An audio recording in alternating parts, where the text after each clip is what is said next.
उद्धव ठाकरेंनी आपल्या भाषणातून भाजपवर जोरदार टीकास्त्र डागलंय। क्या हुआ तेरा वादा म्हणत 2.5 वर्ष मुख्यमंत्री पदाचं आश्वासन दिलं होतं, ते का पूर्ण केलं नाही असा सवाल करत उद्धव ठाकरेंनी भाजपवर टीकास्त्र डागलंय। जनतेला दिलेलं आश्वासन पूर्ण केलं नाही अशी टीकाही उद्धव ठाकरेंनी केली आहे।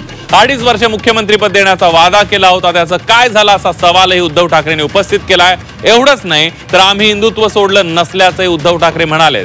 आम्हाला संपवण्याची भाषा कराल तर तुमचं नामोनिशान मिटवून टाकू असा थेट इशारा उद्धव ठाकरे यांनी भाजपला दिला। युवासेना म्हणजे आतापर्यंत त्यांनी जे काही वादे केले होते ते कसे फसवे होते ते त्यांनी छान पद्धतीने पूर्ण मराठवाड्यामध्ये जनतेपर्यंत पोहोचवलं।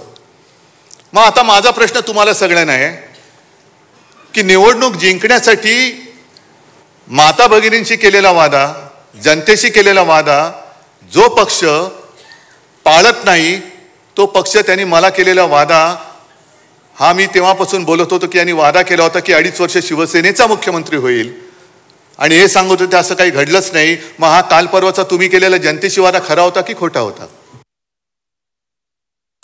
की आपलं हिंदुत्व हे काय आहे हे एकदा सांगितल्यानंतर भाजपवाल्यांना मी प्रश्न विचारतोय, तुमचं हिंदुत्व म्हणजे नेमकं आहे तरी काय? आम्हाला तुम्ही सांगतात आम्ही हिंदुत्व सोडलं, मग तुम्ही काय सोडलंय? कारण मध्येच कधीतरी जाऊन तुम्ही मशिदीमध्ये सौगात वाटता, मध्येच कधीतरी तुमच्या डोक्यात काहीतरी येतं, घराघरामध्ये जाऊन शेंदूर वाटायचा नाही। अरे तुला काय करायचं, तुला नाही होत, आमचं आम्ही बघू ना, आम्ही बघू आमचं काय करायचं ते। पण जर तुम्हाला कोणाला वाटत असेल की तुम्ही शिवसेना प्रमुखांचा ब्रँड पुसून टाकाल तर तुमचं नामो निशाण आम्ही महाराष्ट्राच्या धर्तीवरून पुसून टाकल्याशिवाय राहणार नाही। नामो निशाण पुसून टाकू आम्ही भाजपचं या महाराष्ट्रातून।